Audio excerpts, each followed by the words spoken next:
Today we're going to talk about ratios, rates, and proportions. So a ratio is going to be comparing two different quantities. Anytime you're given a ratio, you can write it three different ways. So we're just going to do a basic example. We're going to compare apples to oranges. You can write it out in words. So 3 apples, 2 oranges. You can write it as a ratio with a colon, so 3:2. And then the final way to write a ratio is as a fraction, so 3/2. Anytime you're dealing with ratios, though, the order that you write your comparison in is really important. So make sure that you write it in the proper order. The next thing we have is a rate, and a rate is a specific type of ratio. It compares two different quantities with different labels. Okay, so 5 feet per second, we have feet in second. 15 apples for $6, so we have money and then an item that we're purchasing. A more specific type of rate is a unit rate. So a unit rate is going to be a rate that has a denominator of 1. So we're looking at the price per unit, so $2.50 per box, or 55 miles per 1 hour. Okay, so a unit rate is going to be really helpful when we're comparing prices or comparing speed. So here's an example. Which is a better buy? We can buy 5 cans of tuna for $4.95, or we can buy 6 cans for $5.75. And we want to know which is the cheaper deal. So we're going to start by taking our $4.95 and dividing that by 5. That would give us our unit rate. So we find out that that deal is 99 cents per can. Our second deal, $5.75 divided by 6, gives us 96 cents per can. So our second 6 for $5.75 is the better deal. Okay, you guys decide which gas station is cheaper. We can go to Come and Go and get 36 gallons for $79.92, or we can go to Casey's and get 30 gallons for $67.50. So which gas station has the cheaper gas?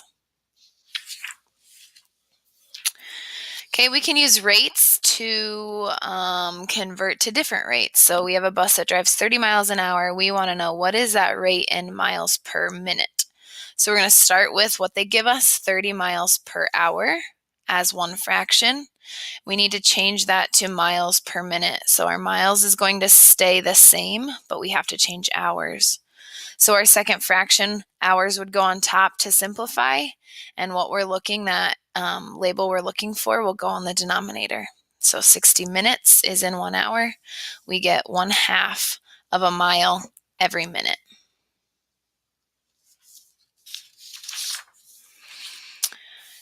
Okay, our last new topic would be a proportion, and a proportion is going to take two ratios and set them equal to each other. So it's going to be, we use fractions when we talk about proportions. So here's an example. X over 15 equals 2/3. In order to solve for x, we can use a cross product property, which means that you're going to multiply on your diagonals and set them equal to each other. So here's just a really general, just with letters. We have a over b equals c over d. Our cross product would be AD and BC, and we set those equal to each other. And then you would proceed and solve. So we'll take our top example, and we'll actually use a cross product property to solve for x. So when I do my first diagonal, I have 3 times x, which is 3x, and then 2 times 15, which is 30. So we have 3x equals 30. We can divide by 3 to get x equals 10.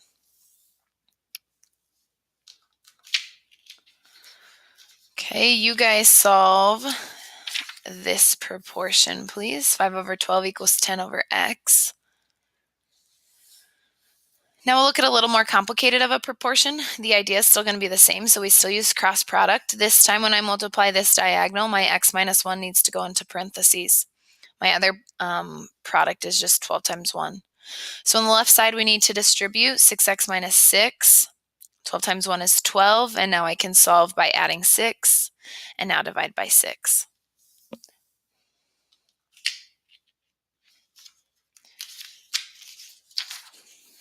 Okay, here's one other type of example. So we're given the ratio of boys to girls being 3 to 2.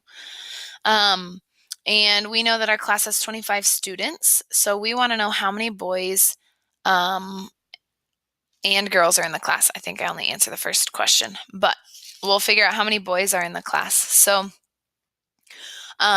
we know in our ratio there are 3 boys because boys comes first, therefore we use the first number. This 25 though is our total number of students in class. So instead of using 3 over 2 as my first fraction, I have to use 3 over 5 because 3 plus 2 gives me my total number of people in my ratio. So 3 of my 5 kids are boys. And I know that there's 25 students total in class. So here we can figure out, based off of our ratio of boys to girls and knowing our total, we can figure out how many boys are, how many of those 25 are boys. So we cross multiply again. 3 times 25 equals 5 times x. 75 equals 5x, which means x is 15. If you want to use B for boy, that would probably be easier. I probably should have done that, but there would be 15 boys in our class of 25. You could set up another proportion for your girls, except for this would say 2 out of 15, 2 over 5 equals x over 25.